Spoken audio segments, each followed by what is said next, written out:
So ito ang ating UI connector. So ipapasok natin itong magkaparehas na kulay, no, ng UTP cable dito, and then i-clip natin.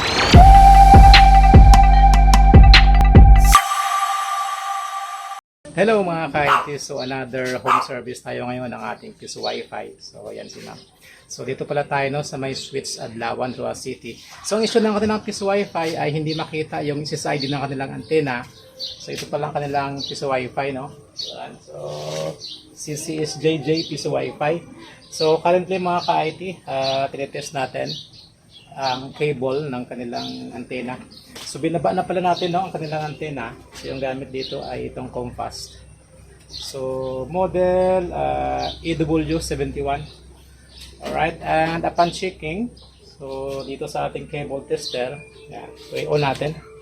So tingnan natin yung status, no. Okay, tingnan natin dito sa kabila.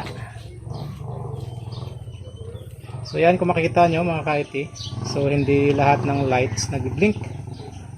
Okay, so walang lights yung 4, 5.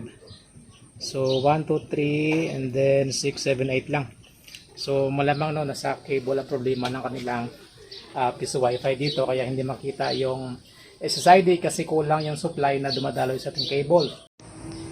Okay, so yan, nag-crimp na tayo, no, pero same yung status. Dito sa kabila, ganun din. Yan. So check natin mga ka-IT ang cable, baka nasa cable ang problema. So baka merong putol, no, itong kable. So ibaba ko muna, then tingnan natin. Alright, so naibaba na natin yung kable. At ito mga ka-IT, meron tayo nakita dito. Ayan. Ayan, oh. So kinitkit ni paring daga. Yun, so putol ang ating mga kable.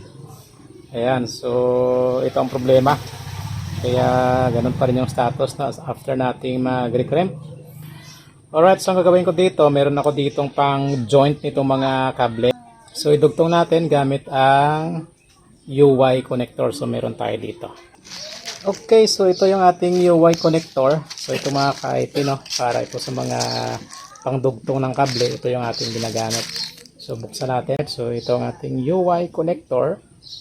So ipapasok natin itong magkaparehas na kulay, no, ng UTP cable dito, and then i-clip natin. So yan ang kanyang clip. Okay, so yan, naidugtong na natin, no, gamit ang UI connector. So ito mga ka-IT, kung paano gamitin itong UI connector para sa mga putol na kable ng UTP cable. So, okay, so i-test natin ulit, no. Okay, so ito na. Okay, so umiilaw na lahat from 1 to 8. So okay na ang ating cable. Yan, so UI connector lang ang ating ginamit. Alright, so ayan, umilaw na ang ating Comfast EW71. So solve na ang problema ni ma'am dito. Right, so ayan mga ka-IT, gumagana na ulit. Okay, so tapos na tayo dito, no, sa ating home service. So working na ulit ang antena ni na ma'am. Dito binalik na namin. So yan ang kanilang antena. Alright. Okay, so yan, nakakonect na rin si ma'am sa kanilang Piso Wi-Fi.